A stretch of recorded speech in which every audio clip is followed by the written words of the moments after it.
നമസ്കാരം, കൊട്ടാരക്കര മീഡിയയിലേക്ക് സ്വാഗതം. കേരളത്തിൽ ഏറ്റവും അവസാനമായി പ്രവർത്തനം ആരംഭിച്ച കണ്ണൂർ വിമാനത്താവളം യാത്രക്കാരുടെ എണ്ണത്തിൽ വലിയ പ്രതിസന്ധി നേരിടുന്നതായി റിപ്പോർട്ട്.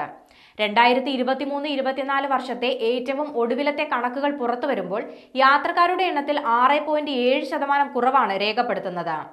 തിരുവനന്തപുരം, നെടുമ്പാശ്ശേരി വിമാനത്താവളങ്ങൾ യാത്രക്കാരുടെ എണ്ണത്തിൽ റെക്കോർഡ് വർധന രേഖപ്പെടുത്തുന്ന സാഹചര്യത്തിലാണ് കണ്ണൂർ വിമാനത്താവളം ഈ ശോചനീയാവസ്ഥയിലൂടെ കടന്നുപോകുന്നത്. കഴിഞ്ഞ സാമ്പത്തിക വർഷവുമായി താരതമ്യം ചെയ്യുമ്പോൾ കണ്ണൂർ വിമാനത്താവളത്തിന്റെ വരുമാനത്തിൽ 13.42 കോടി രൂപയുടെ ഇടിവാണ് രേഖപ്പെടുത്തിയിരിക്കുന്നത്.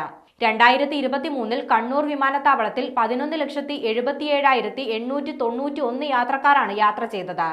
ഇതിൽ 4,13,354 പേർ ആഭ്യന്തര യാത്രക്കാരും 7,64,537 പേർ അന്താരാഷ്ട്ര യാത്രക്കാരുമായിരുന്നു.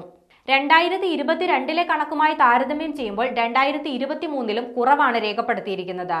4,03,995 ആഭ്യന്തര യാത്രക്കാരും 8,53,091 അന്താരാഷ്ട്ര യാത്രക്കാരും ഉൾപ്പെടെ 12,57,086 യാത്രക്കാരെ വിമാനത്താവളം 2022-23 കൈകാര്യം ചെയ്തിരുന്നു.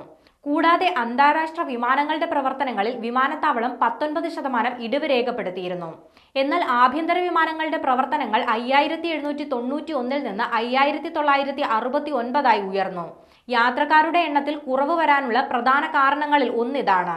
അതേസമയം നെടുമ്പാശ്ശേരി വിമാനത്താവളത്തിൽ യാത്രക്കാരുടെ എണ്ണത്തിൽ 18% വർധനവാണ് രേഖപ്പെടുത്തിയത്. 1,36,5,655 യാത്രക്കാരെയാണ് ഈ സാമ്പത്തിക വർഷത്തിൽ കൈകാര്യം ചെയ്തത്. ഇതിൽ 49,20,194 അന്താരാഷ്ട്ര യാത്രക്കാരും 54,45,461 ആഭ്യന്തര യാത്രക്കാരുമാണ്. കഴിഞ്ഞ വർഷത്തിൽ ഏകദേശം 88.12 ലക്ഷം യാത്രക്കാരാണ് നെടുമ്പാശ്ശേരിയിൽ നിന്ന് യാത്ര ചെയ്തത്.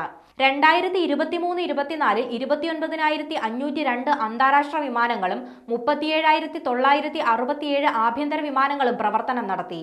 കേരളത്തിലെ മറ്റൊരു പ്രധാനപ്പെട്ട വിമാനത്താവളമായ തിരുവനന്തപുരവും യാത്രക്കാരുടെ എണ്ണത്തിൽ വർധനവ് രേഖപ്പെടുത്തിയിട്ടുണ്ട്.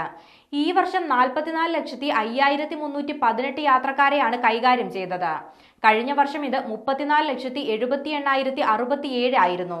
ആഭ്യന്തര യാത്രക്കാരുടെ എണ്ണം 16,79,385 നിന്ന് 23,55,100 ഉയർന്നപ്പോൾ അന്താരാഷ്ട്ര യാത്രക്കാരുടെ എണ്ണം 17,90,8,682 നിന്ന് 20,50,218 ഉയർന്നു. കണ്ണൂർ വിമാനത്താവളത്തിന്റെ പ്രവർത്തന വരുമാനം 112.6 കോടിയിൽ നിന്ന് 99.24 കോടിയായി കുറഞ്ഞു. 2024 സാമ്പത്തിക അവലോകന റിപ്പോർട്ടിലാണ് ഇക്കാര്യങ്ങൾ വ്യക്തമാക്കുന്നത്. കോഴിക്കോട് വിമാനത്താവളത്തിന്റെ കണക്ക് വിവരങ്ങൾ ഈ റിപ്പോർട്ടിൽ രേഖപ്പെടുത്തിയിട്ടില്ല.